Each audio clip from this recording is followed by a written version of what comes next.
He bikes now. Yeah.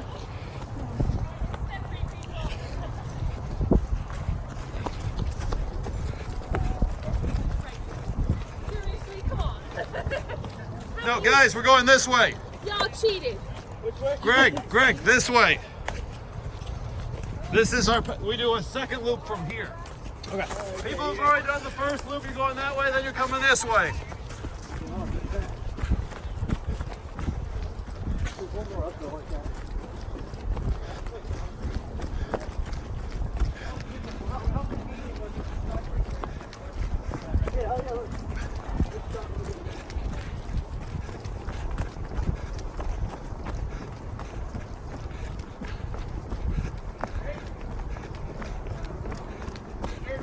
Straight. This is where that other path would have brought us back into. But that's not part of the trail. We're not part of the race. It'd be bonus miles.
Right. Which way? This way.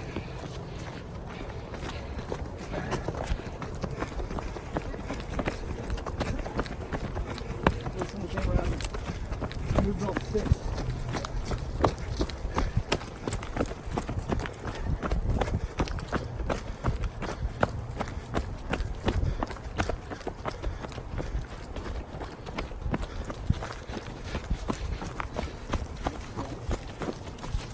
Down there.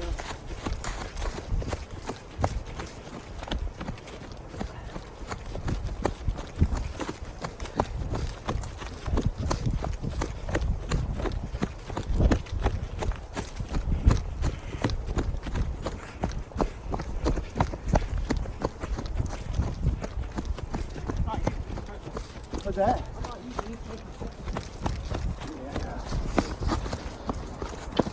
This is the most technical of the downhills. Yeah. I think it's pretty smooth from here on, right? Well, except for the big climb that we still got to get all that elevation back. Yes. But it's not technical. No. I think it's like a pilot, isn't it? Somewhat.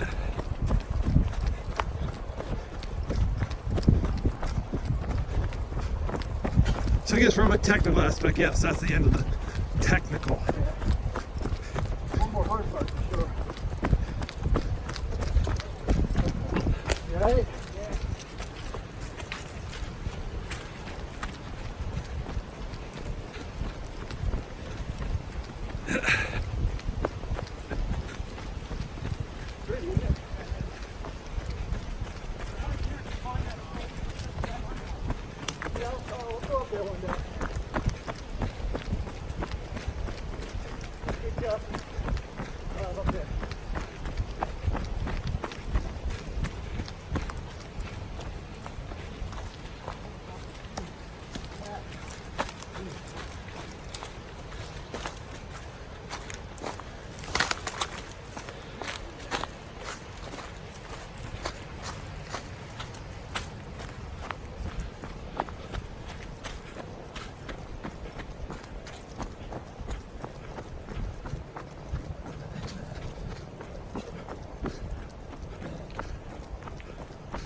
Left turn.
Yep.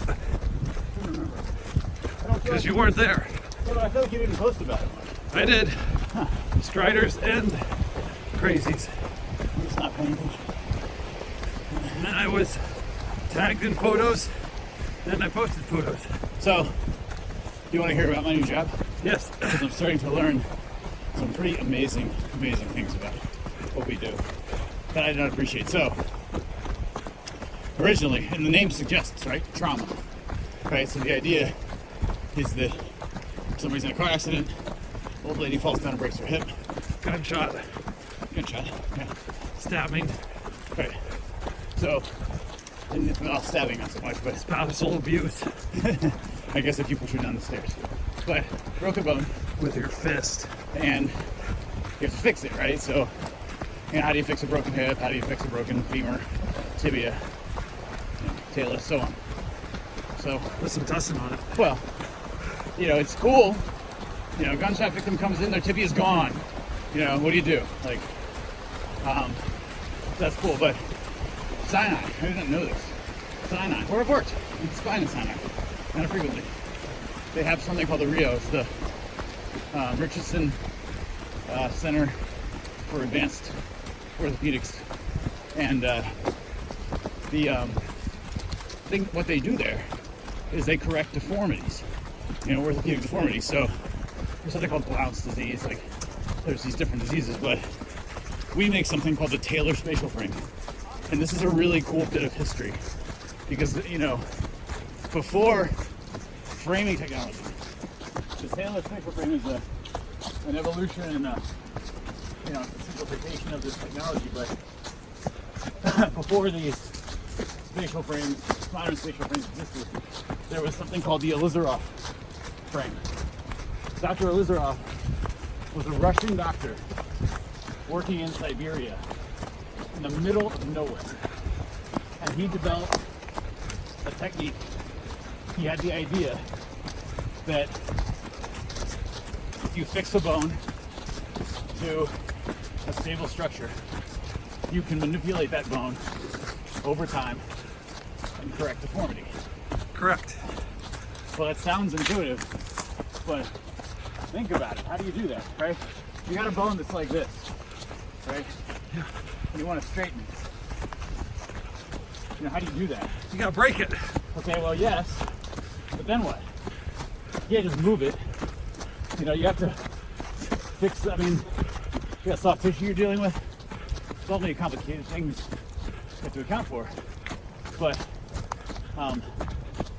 what you learn is that bone will replace itself at the rate of about 1 millimeter a day. So Break it over and over and over again. no. You break it. You wait for a little bit of cohesion, and then you start to pull it. And if you pull it in 1 millimeter a day, it will keep that gap spanned and grow new bone along that axis. So, like, you can take an achondroplastic dwarf that's 3'8" and make her 4'8" Yep. by doing osteotomy and pulling. Now, That's a simple axial translation, right? Right. But what if you have somebody whose ankle is clubbed? You know, all those bones, everything that's involved in the ankle being stable, all of the connective tissues, right? Like, if you got a varus foot, then the ligaments and tendons on the medial side are going to be short and tight. They've never had to stretch, right? So everything that goes into that. So Sinai is the premier institution doing this work, and they use the Taylor spatial frame. So anytime you ever see a movie where they're simulating a car or an airplane, what they have is called a hexapod structure, and it's just 6 struts oriented in on a plane that allows it to move in any direction. Right. So that's what the Taylor spatial frame is. And what you're doing is really interesting. You might appreciate this from like a mathematics algorithmic point of view. But all that you're doing is either creating a deformity or dealing with... Oh, I missed it. Can you do that again? I didn't have you on camera. And then you're identifying the 2 points in space that you want to bring together. You insert your wires and pins to hold the bone, and then you map those points, put them into a program, and it creates a prescription for bringing those points together over a certain amount of time that you can choose. So, I mean, it sounds like conceptually, I don't know how it sounds actually, but once you see it, it's amazing. Like, I was training this week, we would take a sawbones model, just break it, you know, take a drill and break it, put the bones in some orientation, drill wires into it, drill pins into it, affix the frame, put the struts in, run the program, and then you start with the original measurements, and then you just go to the last day of the prescription, move all the struts, and you just watch the bone come together. Now when you see, here's the thing that's touching, is when you see the people who benefit from these procedures, I mean, it just melts your heart.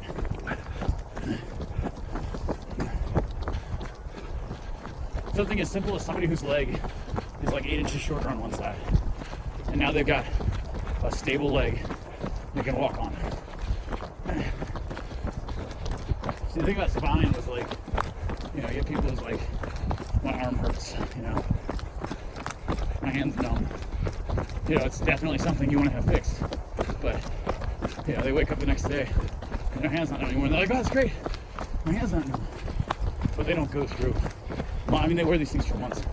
And that's the thing you have to realize, right? Is it's not like they're laying in bed with their leg up waiting for the bone to heal. You need compression and micromotion for bone healing to occur. So they have to build these frames such that the patient can wear it and go about their daily life with it on their leg. So the investment that these people make in their care is huge.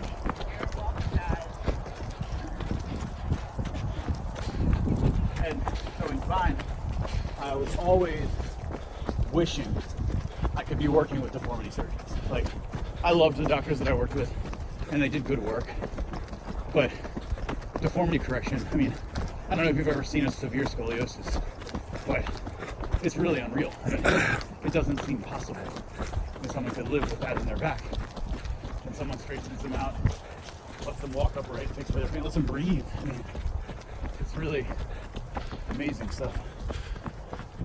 And when I applied for this job, I had no idea that I was walking into probably the biggest opportunity in my life. I mean, like working out in the community with, you know, guys doing one of the CDFs, you know, it's a job and it's cool work. But it would be like working with the best deformity surgeons in the world every day. The hard part is I feel pressure to be an expert on this in a way that, if I'm honest, I never was. It's fine. It just didn't require it. It didn't need to be.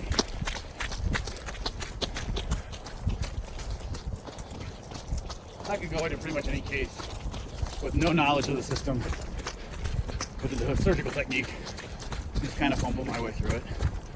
And it would be okay. I knew the OR and I knew surgery well enough. It wasn't a big deal.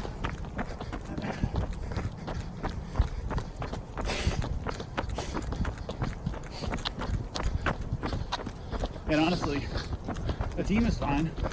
I haven't interacted with them much, but the manager they put in place here, he's amazing. His name is Danny Ball. He made a name for himself as a rep in Texas. Friday, after I got done for the week, he was like, hey, before you go, we're gonna do this exercise. And I was terrified, not terrified, but like, I don't want to go through a bunch of sales, role-playing, annoying nonsense. Like, so how's the family? Have you heard of Taylor's facial? Are you seeing patients that have, that kind of crap? And he sits me down, he puts this presentation up, which is a films analysis presentation that he put together when he was a rep and presented it at the national sales meeting, where it's, AP and laterals and CT scans of different pathologies, and then, you take me through what do you see, what would you do? And I could have done that all day. I could have sat there all day long and gone through it. Because that to me is the thing that sales reps need and don't get from their. They should put together week-long courses where all you do all week long is look at images until it's like breathing. Because of clinical value.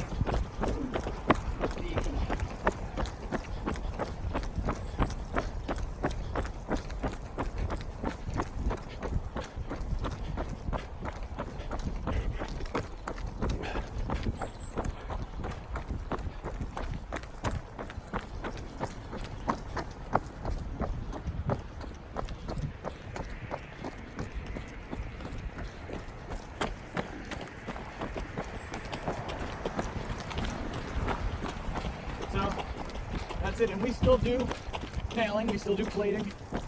If you break your hip, we've got a really awesome product that addresses that. It's very differentiating. So, for one thing, don't break your hip.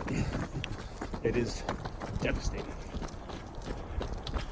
The first thing that I've learned from this job is how scared I should be of one of my parents having a fall. Hey, Richard. Hey guys. What's up? You're late. Having a fall that breaks their hip. Well, 25% of hip fracture patients die in a year. 25%. I don't think my mom can break her hips. Because they're fake. Okay, well, she can. Trust me. But that's definitely, They have been replaced. Were they replaced as a result of a fracture? No. Okay, so they just wore down over time. They have. So the thing about hip fractures. So the way that they treat. So the anatomy of the hip. You've got the femoral head, which goes into the acetabulum. That's the joint, right? Then you have the femoral neck, right? And then you've got what's known as the greater and lesser trochanters, which are just these processes that come out from the hip. They're landmarks, right? If you have a intertrochanteric, so a fracture that is in those landmarks, or a neck fracture, a fracture that is below the femoral head, but above the lesser and greater trochanters, the way that they treat that is they have to put a screw through it. Okay? Yeah. So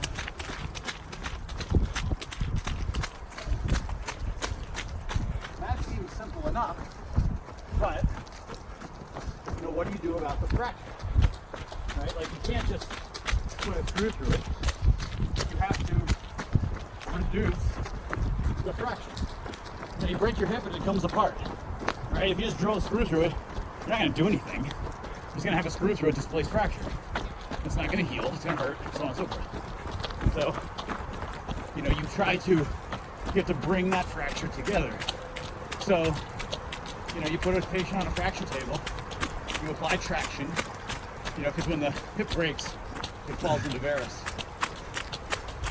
which is just to say that, your joint collapses down in the direction of the force. because you don't have a bone to support it anymore, right? So you can picture that. You know, it's like this and it goes like this. Right. So you put them on a fracture table, you apply traction and you get it lined up again. But, you know, there's still a gap there. Maybe. Maybe not. Let's just say there is. Right? Well, you've got the right alignment. Now it's a matter of getting a stable screw, into the space. Now the hip capsule has a lot of problems. One is poorly vascularized. It's not a good blood supply, which doesn't help with healing, and the major vascular structures are very much at risk in these fractures. They can be lost in the process of fracturing the hip. So you get a lot of complications. That is part of the big reason why such a high percentage don't do well. So there's that. And then there's the forces that are applied to the hip that are multiplied by the levers that are at work in there, right? I mean, it's, you know, like this, force coming this way, forces multiply this way, forces multiply this way. And you got to think of like the threads of a screw, right? So a screw, threads that cut into the bone, but if you have motion, what are those threads going to do? They're going to cut through the bone. So what do you do about that? Well, the best thing that you can do about that is keep it still, so you don't get that cutting motion. So how do you keep it still? Well, you make it stable. The way most companies' products achieve all this is everybody's got a good jig, everybody's got good targeting. You can get a screw where it needs to be, you know, in the right places. But there's all kinds of things that can cause motion. For one thing, if the fracture is displaced, there's a mechanism on the inserter that, you know, you're attached to the screw is in the bone. You can turn a knob that pulls it together, right? Pulls the proximal part of the screw out, you know, lateral or distal or inferior or caudal, whatever you want to call it. So, pulls them together. The problem is, you know, it's a screw. There's not threads the whole way. So as soon as you release that compression, it goes back to where it was, or somewhat goes back to where it was. You have a fracture that's still displaced, possibly. And you got to think, if you stand up on bones that are like that, and they come together, every time you get up, it's going to hurt. And sit down or whatever. Now, what does that mean? That means people aren't going to want to get up and sit down, and they need to. Right? Walking around on it is good. So we have a product. It's called Intertan, and it's a worm gear. Do you know how that works? Yes. You have a screw, you have another screw that threads into that screw, and when you thread this screw, if it's fixed, it pulls the other screw back, and then once it pulls that screw back, it'll hold it there. So the reason doctors don't like it is because, you know, there's extra steps involved. You know, it seems complicated, but we have a way to reduce that fracture and hold it, right? Now, what are the other benefits of something like that? Well, there's compression, right? That's a problem. But there's also rotation, right? Like if you stick a pin into a bone, that bone can spin around that pin pretty easily, right? But when you have two screws next to each other in the center, it resists that axial rotation. So now you're controlling axial rotation and compression. And then the other source that's not as important, oh, I shouldn't say it's not as important, but it's not as, it's the anchor. It's not controlling the fracture directly, but indirectly, which is the nail that goes down your femur that the screw is anchored to, holds it in place. Most companies' products are round. And the reason, or at least part of the reason, is when you're inserting this thing, if you don't have it in at the right angle, you can move it, right? Like you can spin it. Like you don't want it to be able to spin once you're done. Right. It's convenient during the procedure. Ours is trapezoidal, so it provides much greater bite with the bone. You know, it's a square in a round space, so the cortical bone won't let it turn. So that's another feature.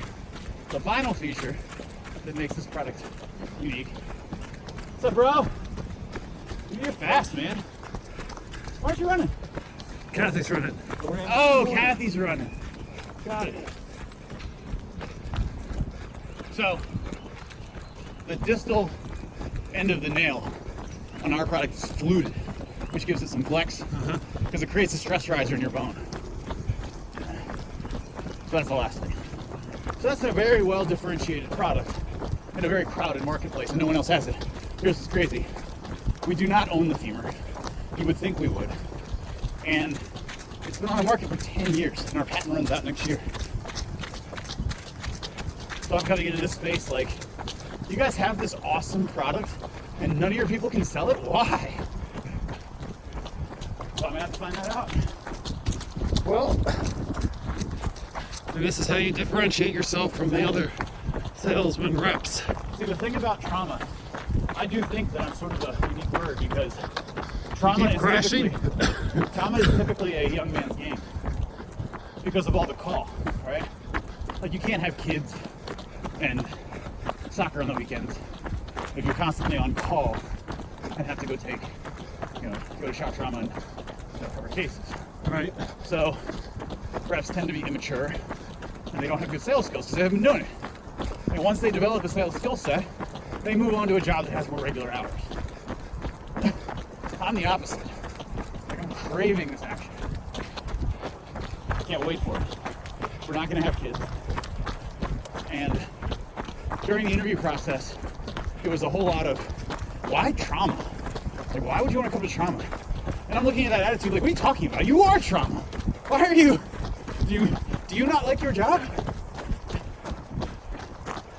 And they're just trying to scare me away from it because they don't want someone to come on board who doesn't know what they're getting themselves into and then, fail at it. Right. And then I gotta find somebody else. So,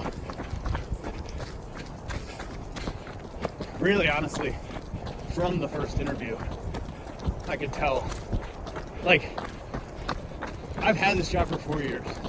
I have not applied to, I haven't looked for, I haven't interviewed for any other job since. Not once. First interview I take, I realized you can ask me whatever you want. I'm not scared of anything. I've got so much under my belt. There's not a scenario or a situation that you can throw at me that will intimidate me. Do you want to do this? Yes. Because I'm videoing the course. Okay. How far out is it? Not far. So, to conclude my lecture here, I'm excited about this job. In a way that I haven't been excited about work ever. I mean, ever. And when I was coming on board with Zimmer, I was excited. It was more money, it was closer to home, the normal things. And don't get me wrong, I mean, this job is more money. The benefits and everything are great. But they could have offered me way less money if they just told me what they were offering me from a professional, opportunistic standpoint, and I would have taken it. And not only that, I mean, Dave could have offered me $350,000, and I would have said no. Are you sure? I'm sure. 100% sure. That's a lot. I'm positive. I've never been more sure. You have to consider, I'm not working for John Hopkins. I'm working for a relatively small little distributorship that, let's say Dave offered me $350 guaranteed for 3 years, right? Okay, great. What am I gonna do, retire in 3 years? Like, I'd be living large and happy for those first 2 years, but that third year, I'd be shaking in my boots. I'd be terrified because there's just not the opportunity.